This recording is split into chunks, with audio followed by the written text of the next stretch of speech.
right, today on the show, our conversations continue about Time Cut, which is available now to watch and to stream on Netflix, directed by Hannah Macpherson. We spoke to Sydney Sabiston just a few weeks ago. Now we are chatting more about this with Megan Best, who plays Emmy. Thanks for your time. Hopefully, you had a good holiday, and thanks for hanging out today. Thank you for having me. Yeah, so this film is just one heck of a thrill ride. How was it for you to be a part of it, experience it, just all of the genre that's involved with it? It's just really good. Yeah, it was incredible. I mean, we shot it in my hometown, Winnipeg, and it was probably the biggest show at the time that I'd been on. So it was definitely a thrill ride for me too. And working with people at such a high caliber was such an incredible learning experience. So I feel like I got so much out of it. Just not just like learning, but it was fun. Yeah, it was incredible. Yeah, and working with Hannah, I'm sure was fantastic. Yeah. She's very cool. I've worked with her before on other projects in New Mexico, where she's from. So this was a lot of fun. So you mentioned that this was kind of like one of the biggest projects that you had been on. You've obviously done other things since. But for you, like booking this role, how was that for you, like from the process from start to finish, from getting an audition to actually booking it? Was it like one long journey for you, or was it sort of diced up a little bit as far as like the entire experience? It's a good question. I would say that it kind of felt like a journey, but I also feel like it was pretty seamless, I would say, from my end. Um, I had my first audition, which I taped myself with my coach, and then I did a Zoom callback with Hannah, which was usually I find callbacks, very nerve wracking and Yeah. yeah, naturally. But she's got such an easy presence about her that meeting her and doing the callback felt um, it was just really enjoyable. Actually, she made it just a very warm environment. It felt very collaborative. It just felt like we were workshopping the scene, and so I left that callback feeling. I wouldn't say like confident that I got the part, but I felt very calm, and I kind of left it feeling that that was fun, and if it goes my way, then I would love to work with her. But if it doesn't go my way, then I kind of felt like I'd already gotten so much from the audition experience itself. So what do friends and family think? You mentioned your parent. Do you just watch it over and over again, and do they get? No, I've actually only seen it one time, Okay. which was at the screening in LA. But my friends and family have been really supportive. They've always been really supportive of my choices, and I think everyone from what I know that's close to me has seen it, except my mom, because she doesn't like horror movies. Yeah. So I have to. She will watch it, I know, but she told me that she's got to wait until we've got a full house of people, and then she can sleep okay at night. So I love yeah, it. Well, I think yeah. that's cool, particularly for your career, to Mhm. have family support you in your choices, right? Because, Mhm. like, it would be different if you were like, I'm going to this university and I'm going to get this degree in nursing or whatever. But yet you kind of go like an ulterior path and you choose acting, where Mhm. it's like going to any job interview, but you don't know if you're going to get the job or not, right? So, Mhm. um, how has that been for you? Just, in this process, now you've booked this, you've booked other things, the irrational. I mean, just a lot of different things. Does it feel good now? Like, does the confidence continue to build as an actor and storyteller the more that you book, or is it always kind of like, oh, I don't know, how this is going to feel or how it's going to go for me? Oh, that's a great question. Thank you. You know what? I think that you're going to get confidence from booking, but I also think that no matter how much success you get at one point in your career or the other, there's going to be dry spells.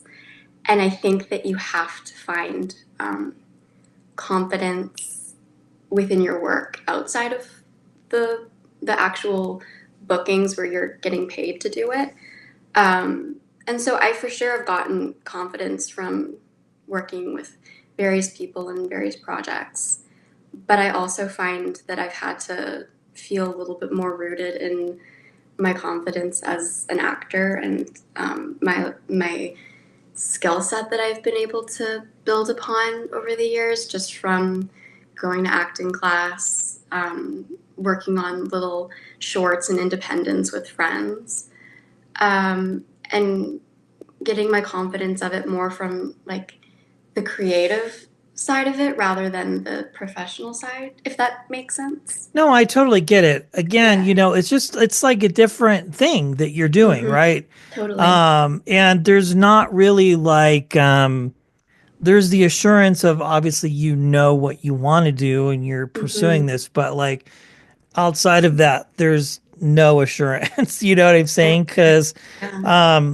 I mean, you can even get as far. It worked well for you, which is no surprise. You can get to that reading with the director, but then like you could have ended there, and then you're Mm-hmm. like, oh my goodness, I've just committed all of this time and effort. But I guess, do you view, like, let's say you do audition for something, you don't get it, do you treat that as like an acting exercise for you in that process, so the next time you go up for something you feel a little bit better about it and you go, okay, now I've kind of been this far, so now let's see if we get to the next phase of whatever it is that you may be working on or auditioning for?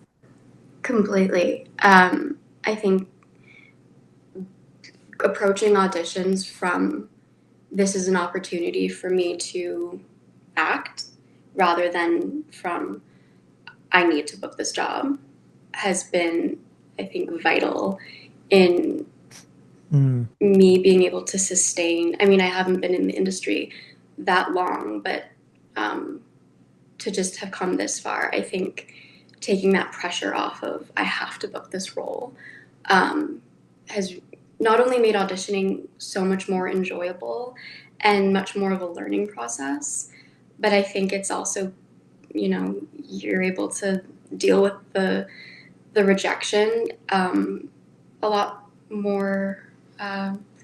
It takes it softens the blow, I would say, and then you're not waiting by the phone, waiting for a phone call. You go in, you do as much preparation as you can, you do the audition or you tape it yourself, and then you kind of leave it there, and you say, okay, like in your mind, you kind of close the book. And I think by closing the book after the callback or after the audition's been sent off, then on your end, you don't have to feel um, that that tension of oh my god, like am I gonna get it? Am I not gonna get it? Yeah. Yeah, and I think it just also probably comes down to just trusting your instincts, trusting your choices, trusting your team, your Mm-hmm. managers or your agents who are putting you up for these parts, right?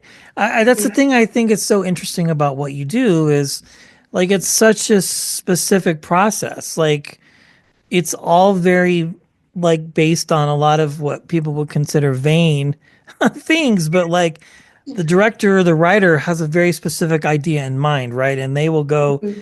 to great lengths to get it. Congratulations, it's a lot of fun. I mean, Thank you. for me 2003 was it's just a different time frame. Did you have fun learning about that time in life and sort of, it was a very, even though we're only in 2024, Yeah. 2003-ish was very different though, like as far as music and Hmm. stylized behavior. I mean, that had to be fun too, sort of researching that and doing a different kind of timepiece.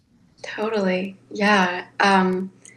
It was great being able to live in a world that I mean, I would have been, a baby then, but it was great to be able to live in this world that it's not so far away that it's inconceivable, but you look back and you see that there has been a lot of changes since 2003 in the media, in the clothes, the technology, the kind of music that's released.